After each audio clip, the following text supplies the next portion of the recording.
ఇప్పుడే మా ప్రయాణం మొదలైంది. చాలా ఎక్సైటెడ్‌గా ఉన్నాను.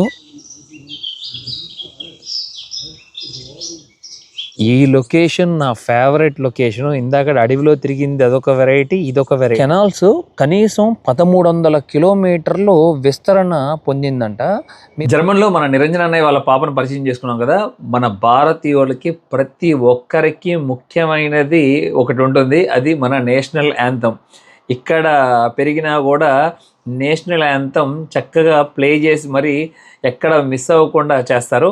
అది నాకు వినాలనిపించింది, అలాగే మీకు కూడా చూపించాలనిపించింది. Hi Pooji. Hi, how are you? I'm fine. సరే, ఇప్పుడు ఇవాళ ఏం చేస్తున్నావు నువ్వు? ఇవాళ నేను పియానో పైన మన ఇండియన్ నేషనల్ యాంథమ్ని ప్లే చేయబోతున్నా. Super super. ఇక్కడ పెరిగినా కూడా మన అన్నావు చూసా, అది నాకు ఇంకా చాలా బాగా నచ్చింది. ఓకే నాన్న, స్టార్ట్. ఇప్పుడు స్టార్ట్ చేస్తున్నా.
జై హింద్, భారత్ మాతాకి జై. జై. చాలా సంతోషం అనిపించింది. మీరు కూడా కామెంట్ సెక్షన్లో జై హింద్ అని పెట్టండి. అందరికీ నమస్కారం, నేను మీ ఉమా. అందరూ ఎలా ఉన్నారు? యూరోప్ ఖండంలో జర్మనీ దేశంలో ఉన్నాను. రాజధాని బెర్లిన్ నుండి బయలుదేరి ఒక 2 గంటలు ట్రైన్స్ మెట్రో తీసుకుని ఒక స్టేషన్కి వచ్చేసాను, అవుట్ సైడ్కి. ఇది లుబీన్ అని పిలుస్తారు. ఇక్కడ మెయిన్గా ఇక్కడికి వచ్చే వాళ్ళందరూ కూడా స్ప్రీ వాల్డ్ అని చెప్పి ఒక అసలు అద్భుతం, స్వర్గంలాగా ఉండే ప్రదేశం ఉంది. అక్కడికే వెళ్ళబోతున్నాం మనం. ఇంకా కొంచెం అర్థమయ్యేలా చెప్పాలంటే, మనం లాస్ట్ టైం వియనా ఆఫ్ నెదర్లాండ్స్ చూసుకున్నాంగా, అలాంటిది జర్మనీలో కూడా ఉంది. ఇది కంప్లీట్లీ డిఫరెంట్. అసలు దానికి దీనికి పొంతనే ఉండదు. ఒక విచిత్రమైన పల్లెటూరుని మనం చూసుకోబోతున్నాము. అడవిలో ఉంటుందంట, వైల్డ్ ఫారెస్ట్లో. మళ్ళీ ఆ అడవిలో మనం తప్పకుండా, ఇక్కడైతే లాస్ట్ టైం కనీసం ఇంటి ముందు నేను నడిచాను ఆ పల్లెటూరులో, కానీ ఇక్కడ పల్లెటూరులో నడవటమే లేదు. చాలా ప్రయాణం ఉంది. ఇవాళ నేను ట్రావెలే 8 గంటలు చేస్తాను అనుకుంటా, అప్ అండ్ డౌన్. అక్కడికి వెళ్ళిన తర్వాత కనీసం 3-4 గంటలు కవర్ చేయాలి. రాత్రి 10-11 అయ్యేటట్టు ఉంది. నిజంగా చెప్తున్నాను, నేను ఒక 15 రోజులైంది ట్రిప్ స్టార్ట్ చేసి. ప్రతిరోజు 10 నుండి 15 కిలోమీటర్లు నడుస్తున్నా. కాళ్ళు వాచిపోతున్నాయి. ఇక యూరోప్ ట్రిప్, ఈ అమెరికా కానీ, కెనడా కానీ, సింగపూర్ కానీ ఇలాగే ఉంటుంది అనుకుంటా. మీకు నేను తర్వాత నాది వాకింగ్ ఉంటుంది కదా, మీకు చూపిస్తాను. మీరే ఆశ్చర్యపోతారు. ఈ 2 మంత్స్ ట్రిప్లో నేను ఈజీగా ఇక 600 కిలోమీటర్స్ వాక్ చేస్తానేమో. నేను ట్రావెల్ చేస్తున్న ఎవ్రీ కంట్రీలో నాకు వెల్ సపోర్టర్స్ ఉన్నారు, దాంట్లో డౌటే లేదు. వారిలో అన్నయ్య కూడా ఒకళ్ళు. గుడ్ మార్నింగ్ అన్న. అన్న అయితే 4 రోజులు ఉద్యోగానికి లీవ్ పెట్టేసి వచ్చేసారట. సరదాగా నాతో అన్ని చూపిద్దామని చెప్పి. హ్యాపీ అనిపించింది అన్న? నాకు చాలా హ్యాపీ. యాక్చువల్లీ సుదీర్ఘ ప్రయాణంలో ఒక చిన్న పాత్ర, చాలా హ్యాపీ. అది ఇది ఒక లెగసీ జర్నీ అన్న. పూర్తి అయిపోయిన తర్వాత మన వాళ్ళందరూ ప్రతి ఒక్కళ్ళు ప్రైడ్ గా చెప్పుకోవాలి, మనం ఉమా కంప్లీట్ చేశాడు మనందరూ సాయంతో అని చెప్పి. అఫ్కోర్స్ చాలా సంతోషం. అదే చెప్తున్నా కదా, ఆ చిన్న పాత్రను చేసావా అంటే అది చాలా సంతోషాన్ని ఇస్తుంది. So much happy. ఈ ప్రత్యేకమైన పల్లెటూరుని మనం చూడాలనుకుంటే ఇక్కడికి వచ్చిన తర్వాత ఇలా బోట్లలో కూర్చుని ఆ బోట్లలో ఈ కెనాల్స్లో ప్రయాణిస్తూ చూడాలి. 1000 సంవత్సరాలు పైనుండి ఇక్కడ మనుషులు నివసిస్తున్నారు, తెగలు. రైల్వే స్టేషన్ నుండి కేవలం 2 కిలోమీటర్లు వచ్చారంటే చాలు, ఇక్కడ మీకు ఒక బోట్ సర్వీస్ దొరుకుతుంది. ఇలాగా ప్రదేశంలో టూరిస్ట్ ఇన్ఫర్మేషన్ సెంటర్ దగ్గర, అక్కడి నుండే ఈ బోట్లు స్టార్ట్ అవుతాయి. ఆ పల్లెటూరులు మనకు చక్కగా అందంగా చూపిస్తారు. ఈ లోపల ఎంట్రన్సే అసలు అదిరిపోయింది చూడండి. మరియు ఇక్కడ మరొక స్పెషాలిటీ ఉంది. ఈ బోట్లో కూర్చునే వాళ్ళందరూ చూసారు కదా, ఎదురు బొదురు కూర్చున్నారు. ఎందుకంటే కొంతమంది వీళ్ళకి చాలా నార్మల్, మనం మంచినీళ్ళు ఎలా తాగుతామో వీళ్ళు బీర్ అనేది అలాగా తాగుతారు, ఇష్టపడతారు. ఇట్లా టేబుల్స్ మీద చూడొచ్చు రకరకాలు చిన్న చిన్న బాటిల్ అన్నీ ఉంటాయి చూడండి. మినీ వోడ్కా, వాటిల్లోనే మినీ ఫ్లేవరు, మినీ విస్కీలు బాటిళ్ళు. ఆ బాటిళ్ళు వీళ్ళు తాగుతారు, ఎంజాయ్ చేస్తారు నేచర్ని చూస్తూ. లోపలికి ఒక్కసారి వెళ్ళిన తర్వాత మీరు నేచర్ని చూస్తే అసలు సూపర్ ఉంటుంది, చాలా అద్భుతంగా ఉంటుంది. దాంట్లో నాకు ఆ బోట్లో మెయిన్గా ఫ్రంట్ సీట్ దొరకలేదు, అందుకే నాకు వద్దని చెప్పాను. నేను నెక్స్ట్ బోట్ వెళ్తాను, గంట లేట్ అయినా పర్లేదు అని చెప్పి ఇదిగోండి ఈ బోట్ కోసం కూర్చున్నా. మళ్ళీ ఎంతసేపు పెడుతుందో తెలీదు. ఈ జనం ఫుల్ అయితేనే కానీ లోపలికి వెళ్ళరు, ఎందుకంటే మరి వాళ్ళు కూడా సర్వైవ్ అవ్వాలి కదా. ఇక్కడ లోపలికి వెళ్ళటానికి ఒక మనిషి దగ్గర 1700 రూపాయలు ఛార్జ్ చేస్తున్నారు. ఇప్పుడే మా ప్రయాణం మొదలైంది, చాలా ఎక్సైటెడ్గా ఉన్నాను. ఇది జర్మన్ హిడెన్ గ్రీన్ ప్యారడైజ్ అని పిలుస్తారు. ఇంకొక విషయం చెప్తే షాక్ అవుతారేమో, యునెస్కో హెరిటేజ్లో కూడా ఈ స్థానం పొందింది.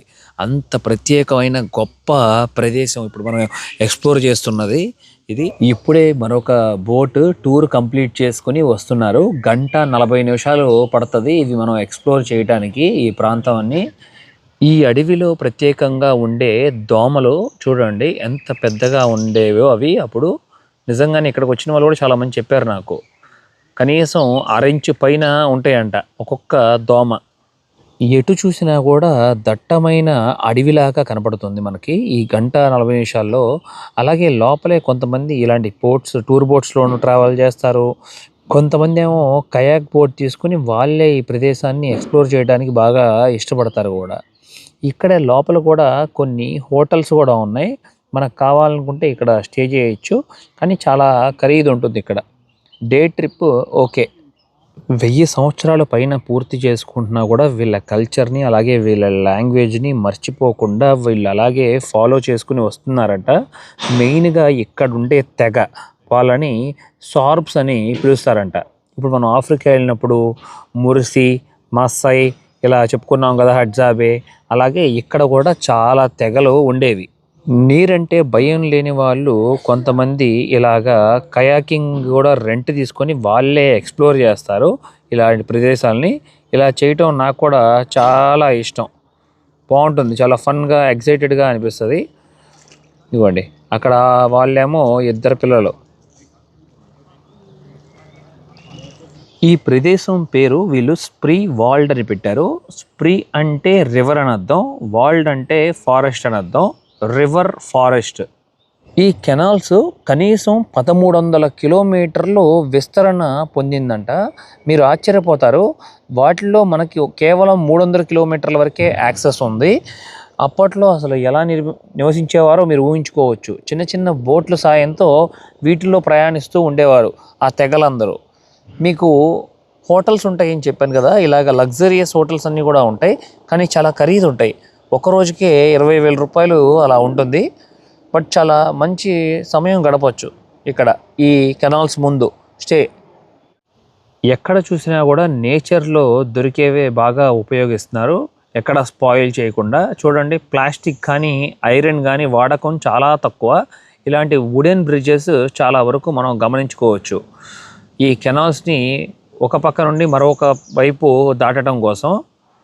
చాలా బాగుంది, అందమైన ఫారెస్ట్, అలాగే పక్షులు కూస్తూ గాలికి ఆ చెట్లు కదులుతూ ఉన్నప్పుడు అసలు ఆనందమే వేరు. ఇదిగోండి ఇలాగే కొంతమంది ఇల్లు కూడా ఉన్నాయి, కొన్ని వందల సంవత్సరాల నుండి వీళ్ళ పూర్వీకులు ఇక్కడ నివసించేవారు కదా, వారు ఇట్లాగా మేబీ అదేదో వైన్కి సంబంధించింది అనుకుంటా. ఇది పుంట్ బోట్ అని పిలుస్తారు. చూడండి బారుగా ఉండి చక్కగా ఉండి ఎలా ఉందో. కానీ నాకు ఒక బాధ వేసింది, ఇంతకుముందు బోటు 25 మంది కూర్చున్నారు, ఈ బోట్లో కేవలం 10 మందే కూర్చున్నాం, ఆయనకి చాలా డబ్బులు తక్కువ వస్తాయని బాధ వేసింది. దీనికి ఎలాంటి టికెట్ లేదు, డైరెక్ట్గా కూర్చుని దిగిన తర్వాత వాళ్ళకి పే చేసేయడం వెంట. అది ఇంకా తప్పదు కదా. మరొక విషయం విన్నాను, ఇలాంటి కంట్రీస్లో మనం ఇంతకుముందు ఆస్ట్రేలియా, న్యూజిలాండ్లో ఎక్స్ప్లోర్ చేసేప్పుడు స్పైడర్స్ చాలా డేంజర్ అని చెప్పుకున్నాం కదా, ఇక్కడ కూడా విషపూరితమైన స్పైడర్స్ ఉంటాయంట. వెనక చూడండి అందమైన దట్టమైన అడవి ఎంత బాగుందో, పైన కింద మనం చెట్లు గమనించుకుంటే. అలాగే మెయిన్గా ఈ జర్మనీ దేశంలో ఈ రీజన్లో ఇక్కడ పికిల్స్ చాలా ఫేమస్ అంట. ఈ ట్రైబ్ పట్టే పికిల్స్ స్ప్రీ వాల్డ్ వెనక చూడండి ఎంత అద్భుతమైన లొకేషన్లో వీళ్ళు నివసిస్తున్నారో, భలే ఉంది. ఇటువైపు నుండి నా ముందుకి చూసినప్పుడు భలే అనిపిస్తుంది ఫీలింగ్ మటుకి. ఇదిగోండి చూడండి. అలాగే ఈ ప్రపంచంలో ఆర్చిడ్స్ ఫ్లవర్స్ అంటే చాలా ఫేమస్ కదా, వాటిల్లో ఒక రకం ఎక్కువగా ఈ అడవిలోనే దొరుకుతుందంట. ఈ అందమైన కెనాల్స్లో ప్రయాణిస్తూ ఈ దట్టమైన అడవిలో 6000 రకాల చెట్లు మనం గమనించవచ్చు. మరియు బాతులు, ఈ దేశంలో బాతులు చాలా రకాలు ఉంటాయని చెప్పాను కదా ఇంతకుముందు నేను నెదర్లాండ్స్లో ఎక్స్ప్లోర్ చేసేటప్పుడు. ఇక్కడ కూడా నేను గమనించింది మేల్ అండ్ ఫీమేల్ ఎప్పుడు జంటగా చక్కగా ఎక్స్ప్లోర్ చేస్తున్నాయి ఇక్కడ ఈ దట్టమైన అడవిలో. ఆ చెట్లు నీడ ఈ నీటి మీద పడ్డప్పుడు భలే అనిపిస్తుంది. ఈ అడవిలో ఇలా బోట్లు కూడా ఉంటాయి. దారిన మనం ప్రయాణిస్తున్నప్పుడు ఇలా మంచిగా అందంగా ఉండే ఇల్లు కూడా కనపడుతూ ఉంటాయి చూడండి. వాళ్ళకు కూడా దారి మార్గం ఉంటుంది. అలాగే ఇలా పడవల్లో కూడా ఎక్స్ప్లోర్ చేస్తారు వీళ్ళు ఈ అడవిల్లో.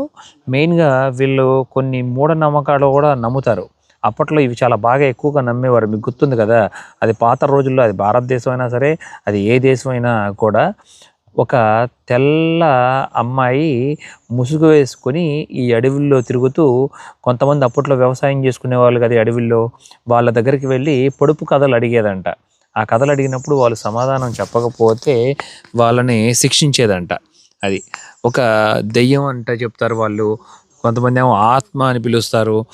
అలా వాళ్ళ సమాధానం ఒకవేళ చెప్పలేకపోతే వాళ్ళు కొంచెం కళ్ళు తిరుగుతున్నట్లు, లేకపోతే కళ్ళు తిరిగి పడిపోయినట్లు, కొన్ని సందర్భాల్లో అనారోగ్య సమస్యలు వస్తాయంట, పనిష్ చేస్తుందంట. అది చిన్నపిల్లలైనా సరే పెద్దవాళ్ళైనా సరే. ఇలా దారి పొడుగున అందమైన పూలు కూడా కనపడుతూ ఉన్నాయి. చాలా బాగుంది. వీటిని చూడంగానే నాకు అనిపించింది చెర్రీ బ్లాసమ్ లాగా ఉన్నాయని, కానీ ఆ జాతికి చెందింది కాదు అసలు ఈ ఫ్లవర్స్. ఈ అడవిల్లోనే వీళ్ళు వ్యవసాయం చేయడం చాలా ఆశ్చర్యం. మరియు కీరదోస ఎక్కువగా పండించేవారు. వాటికి సంబంధించి పికిల్స్ కూడా తయారు చేసేవాళ్ళు, పచ్చళ్ళు. ఈ ప్రదేశానికి రావడానికి ఇప్పుడు నేను ట్రైన్, బస్సు ఉపయోగించాను. కరెక్ట్గా 100 సంవత్సరాలే మనం వెనక్కి వెళ్తే ఏ ట్రాన్స్పోర్ట్ లేదంటే ఇక్కడికి. సచ్చినట్టు నీళ్ళలోనే వచ్చి నీళ్ళలోనే వెళ్ళే వాళ్ళంట వీళ్ళందరూ. ఒక 1000 సంవత్సరాల పైనుండి ఇక్కడ నివసిస్తున్నారని చెప్పుకున్నాం కదా. కొన్ని సందర్భాల్లో ఫ్లడ్ వచ్చినప్పుడు అయితే పూర్తిగా ఈ అడవంతా కూడా మునిగిపోయేదంట. కానీ ఇక వాళ్ళకి ఇంకా వేరే చాటకి లేదు కదా. ఒకసారి ఇల్లు, ఇప్పుడు నేను చాలామందిని క్వశ్చన్ అడిగింది కూడా అదే జపాన్ వెళ్ళినప్పుడు.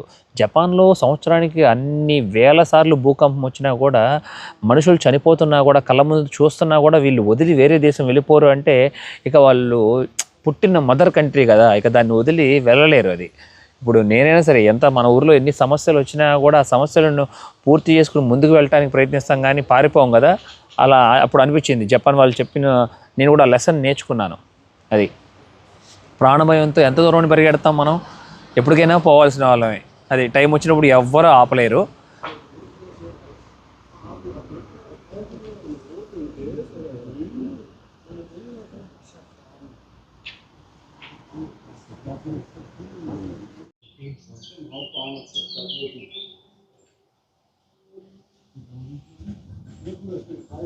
ఒకప్పుడు నీరు ఎప్పుడైనా తక్కువ వచ్చినా కూడా, ఎక్కువ వచ్చినా కూడా ఆ లెవెల్ అనేది మెయింటైన్ చేయడం కోసం వీళ్ళు లాకింగ్ సిస్టమ్ కూడా కొన్ని వందల సంవత్సరాల నుండే వాడారంట.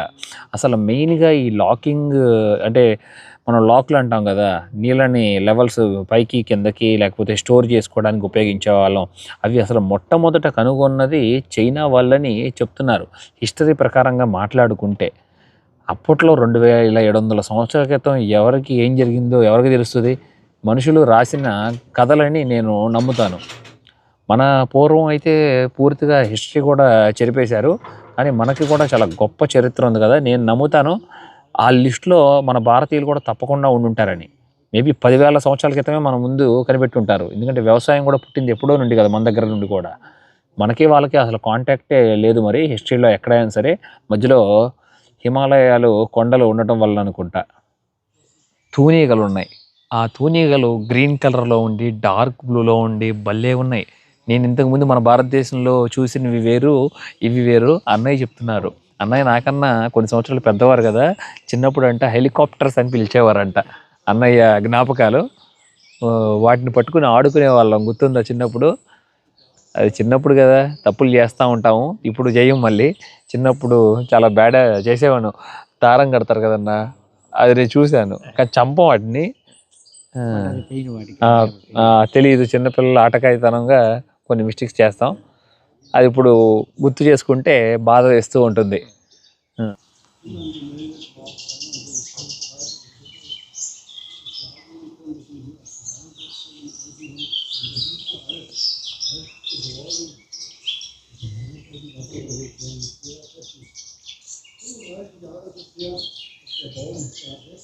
యూరోప్లో వాళ్ళకి ప్రతి ఒక్కళ్ళకి తెలుసు 30 సంవత్సరాల యుద్ధం అని. అది 1618 నుండి 1648 వరకు జరిగింది. అబ్బో, భారీగా జరిగింది. అప్పట్లోనే లక్షల మంది చనిపోయారు. అప్పట్లో రాజులు, ఈ చిన్న చిన్న వాళ్ళందరూ ఉంటారు చూసారు అడవిల్లో, వాళ్ళని కూడా పూర్తిగా తగలబెట్టేశారు. అప్పట్లో చెట్లే కదా, చెట్లు ఆకులతోనూ చెక్కలతోనూ నిర్మించుకునేవాళ్ళు. మీరు కొన్ని ఇంగ్లీష్ మూవీస్ చూస్తే వాటికి సంబంధించినవన్నీ కూడా గుర్తొస్తాయి, అలాగే అర్థమవుతుంది కూడా. కళ్ళకు కట్టినట్టుగా కొన్ని మూవీస్ కూడా షూట్ చేశారు. నేను ఇందాక చెప్పాను కదా బాతులు అని చెప్పి, చాలా అందమైన బాతులు ఇవి, మేల్ అండ్ ఫీమేల్ తిరుగుతాయి అని చెప్పి. హ్యాపీగా చూడండి, ఎంజాయ్ చేస్తున్నాయి ఈ వైల్డ్ ఫారెస్ట్లో. మంచిగా ఉంది. ఇక్కడ ఉన్న పల్లెటూర్లన్నీ పూర్తిగా ధ్వంసం చేసేసారంట. వాళ్ళ క్రాప్స్ ఉంటాయి కదా, విత్తనాలు, వాటిని కూడా డెస్ట్రాయ్ చేసేసారు. ఈ ఫారెస్ట్ని కూడా తగలబెట్టేశారు. అది అప్పట్లో సార్బ్స్ ఉండేవాళ్ళు కదా, ఆ సార్బ్స్ కూడా చాలామంది మరణించారు కూడా. ఇప్పుడే ఒక బ్రిడ్జ్ వచ్చింది. ఆ బ్రిడ్జ్ వచ్చినప్పుడు ఇలాగ మనం తల దించుకోవాలి. అది ఈ నీరు కూడా లోతు, పెద్ద లోతేం లేదు, ఒక 5 అడుగులు 6 అడుగులు లోతు ఉంది ఇక్కడ. ఒకవేళ అందుకనే కింద పడ్డా కూడా ఏమవుతుందని చెప్పి ఎవరికి మాకు సేఫ్టీ జాకెట్స్ కూడా ఇవ్వలేదు. మరొక విషయం ఏంటంటే, వీళ్ళు వేటకు వెళ్ళేవారని చెప్పాను కదా, ఈ అడవిలోనే ఎక్కువగా జింకలు, పందులు ఉండేవంట, ఇంకా చిన్న చిన్నవి కూడా. వాటిని వేటాడి తిని సర్వైవ్ అయ్యేవాళ్ళు. ఈ కెనాల్స్ ఒడ్డున ఎంత చక్కగా ఇల్లు నిర్మించుకున్నారో. ఈ ఇల్లు అయితే నాకు చాలా బాగా నచ్చేసినాయి. కానీ ఇలాంటి ఇల్లు మన ఊర్లో సర్వైవ్ అవ్వలేవు అనుకుంటా, కష్టం. ఎందుకంటే మనకి చెదలో ఏవోటి పట్టేస్తాయి కదా. స్వర్గం లాంటి ప్రదేశంలో నివసిస్తున్నారు. వాళ్ళ గార్డెన్లో కూడా చక్కగా మీకు వైట్ ఫ్లవర్స్ వస్తాయని చెప్పే కదా, అవన్నీ ఉన్నాయి వాళ్ళ ఇంటి ముందు. పూల మొక్కలు పెంచుకుంటూ చాలా రకాలు. అలాగే చలికాలం అప్పుడు ఆ కట్టెలు కూడా స్టోర్ పెట్టుకున్నారు వీళ్ళు. ఇక్కడ ప్రతి సంవత్సరం మంచు అనేది చాలా తక్కువ సంఖ్యలోనే పడుతుందంట, కానీ చలి ఎక్కువగా ఉంటుందంట. అసలు తట్టుకోవడం చాలా కష్టమని చెప్తారు. ఇలాంటి అడవుల్లోకి వస్తే ఇంకా ఎక్కువగా చల్లగా ఉంటుంది. గాలులు వస్తాయంట, చాలా భయంకరమైన గాలులు. ఈ అందమైన ఈ అడవిలో, పల్లెటూరులో ఇలా మంచి మంచి రెస్టారెంట్స్ కూడా ఉన్నాయి, హోటల్స్ ఉన్నాయి, మరియు చక్కగా వ్యూ కూడా చూడటానికి బాగుంది. ఎక్కువగా నేను గమనించింది వయసైన వాళ్ళే ఎక్కువగా ఉన్నారు ఇక్కడ. అది ఇక్కడ చాలా వరకు ఒక 50-60 సంవత్సరాల తర్వాతే వీళ్ళు బాగా ఎంజాయ్ చేస్తారంట. అలా ఎంజాయ్మెంట్ని మనం కూడా చూడలేము. స్పోర్ట్స్ కార్లోనూ అసలు హోరాహోరీగా ఉంటుంది. చూస్తే కారు లోపలేమో వయసైన వాళ్ళు ఉంటారు. అది ఎందుకంటే వాళ్ళు 50-60 ఏళ్ళలో కూడా చాలా స్ట్రాంగ్గా ఉంటారు. వీళ్ళ లైఫ్ కూడా 90 ఇయర్స్ ఉంది. మరియు ఇక్కడ ఈ అడవిలో పెరిగే వీళ్ళు మెయిన్గా అనారోగ్య సమస్యలు ఏమైనా వచ్చినా సరే, డైజెషన్ ప్రాబ్లం ఏమైనా వచ్చినా, ఏదైనా సరే మొక్కలు, వేర్లు, ఆకులు అలాంటివి ఉపయోగించి వాటి నుండి వచ్చే రసాయనాన్ని తీసుకుని అలా క్యూర్ చేసుకునేవారంట ఒకప్పుడు. ప్రతి ఒక్క ఇంటి ముందు ఒక బోట్ కన్ఫామ్గా ఉంది. చాలా బ్యూటిఫుల్గా ఉంది. నెదర్లాండ్స్లో చూసింది వేరు, ఈ వింత వేరు. ఏ కంట్రీకి ఆ కంట్రీ స్పెషాలిటీ అంటారు చూశారు. అలా ఎంత స్వచ్ఛమైన గాలిలోను, ప్రకృతిలోనూ నివసిస్తున్నారో చూడండి. అదృష్టవంతులు. వాళ్ళ పూర్వీకులు వాళ్ళకి ఆస్తి ఇవ్వకపోయినా కూడా మంచి ప్రదేశాన్ని చూపించారు.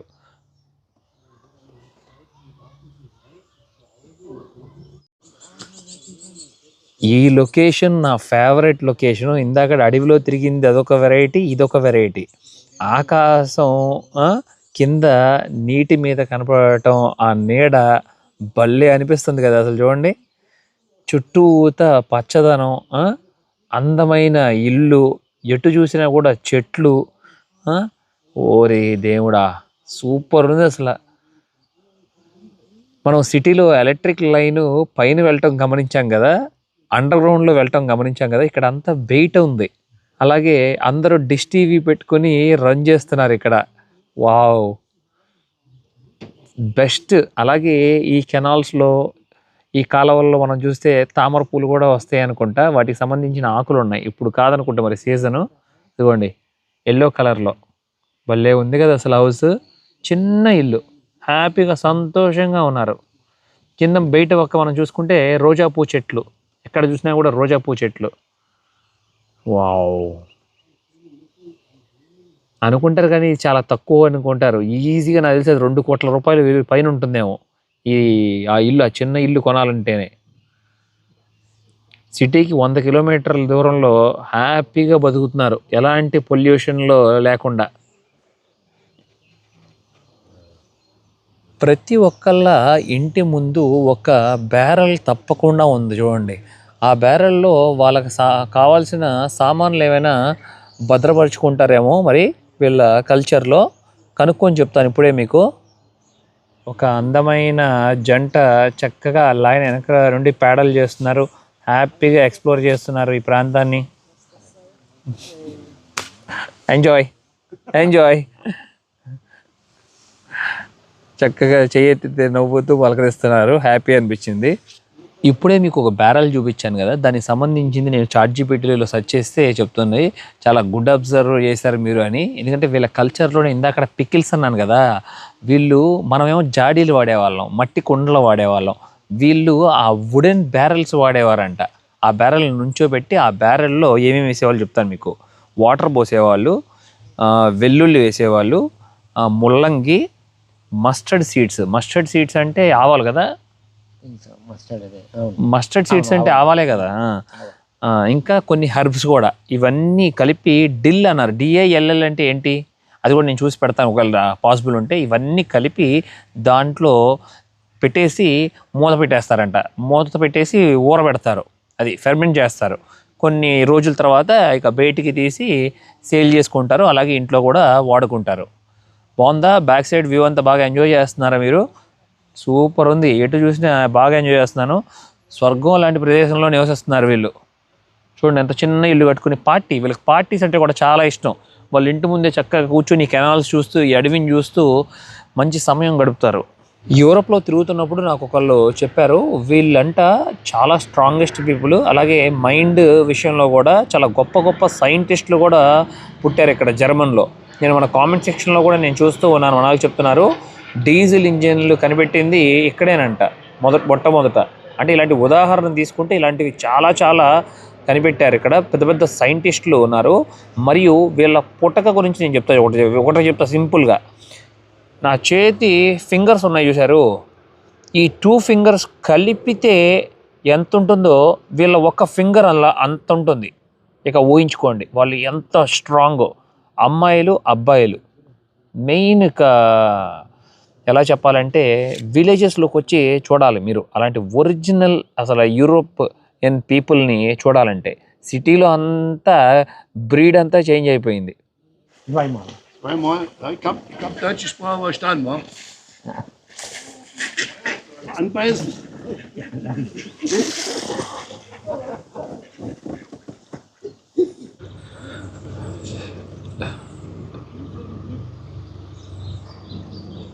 ఒక 5-6 కిలోమీటర్లు ట్రావెల్ చేసి ఉంటాము ఈ కెనాల్స్లో. మరికొన్ని ఇల్లు కనపడుతూ ఇక్కడ చాలామంది ఇలా చెక్కతో తయారు చేసిన టేబుళ్ళు మీద కూర్చొని చక్కగా మంచి సమయం గడుపుతూ బుక్ చదువుకుంటున్నారు.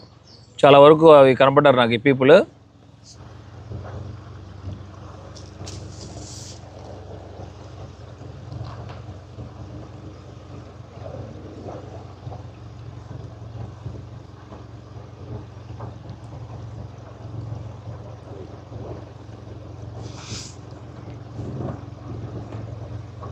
ఈ నీళ్ళల్లో ఒటోర్ అనే ఒక జంతువు కూడా ఉంది. సేమ్ ఎలికలాగా ఉంటుంది, పెద్దగా ఉంటుంది.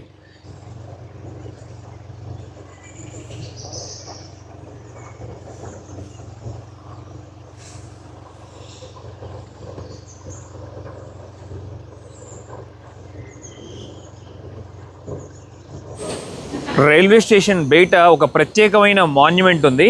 ఈ మాన్యుమెంట్ కింద ఏముందో తెలుసా మీకు? Trains to life, trains to death అని ఉంది. అంటే అప్పట్లో ఇలాంటి రైల్వే మెయిన్గా ట్రైన్స్ని ఒక ట్రాన్స్పోర్ట్ లాగా ఉపయోగించుకొని వాళ్ళందరినీ క్యాంప్ సైట్స్కి తరలించేవాళ్ళు, గుర్తుందా? అలాగే ఇక్కడ ఈ పిల్లలు, చిన్న చిన్న పిల్లలు కూడా చాలామంది మరణించారు. ఇదిగోండి వీళ్ళందరూ ఇక్కడ ఈ పాప డ్రెస్ మీద కూడా మనం గమనిస్తే జూయిష్ సింబల్ ఉంది, చూడొచ్చు. అదిగోండి స్టార్ సింబల్, ఆ ఫ్లవర్స్ పట్టుకొని ఉన్నట్లు. అలాగే వెనక పక్క కూడా తెలుస్తుంది. ఇదిగోండి సూట్ కేసులో కూడా వాళ్ళకి ఇష్టమైన బొమ్మలు పెట్టుకుంటారు. మెయిన్గా సూట్ కేసులో డాక్యుమెంట్స్ కూడా ఉంటాయి. ఆ చిన్నపిల్లలని క్యాంప్ సైట్స్ తీసుకువెళ్ళి చంపేసేవారు. మరి దారుణం. కానీ ఎలాగో చెప్పాలి కానీ కొంతమంది అయితే తప్పించుకున్నారు. ఆ తప్పించుకుని వచ్చిన వాళ్ళే మన భారతదేశంలో రాజు హోస్ట్ చేశారు కదా, పోలాండ్ నుండి వచ్చిన వాళ్ళు. బెర్లిన్లోనే చాలా పవర్ఫుల్ బిల్డింగ్ ముందు నుంచున్నాను. 1894లో కట్టింది. ఇది రీస్టాగ్ అని పిలుస్తారు, బెర్లిన్ పార్లమెంట్.